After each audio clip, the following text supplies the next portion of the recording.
how my teen makeup turned out.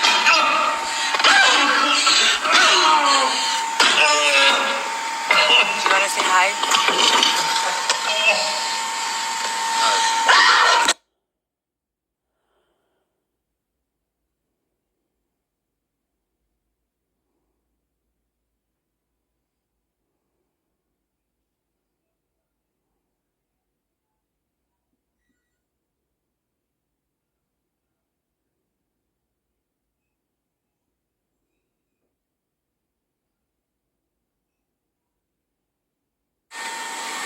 Okay, so I woke up super depressed.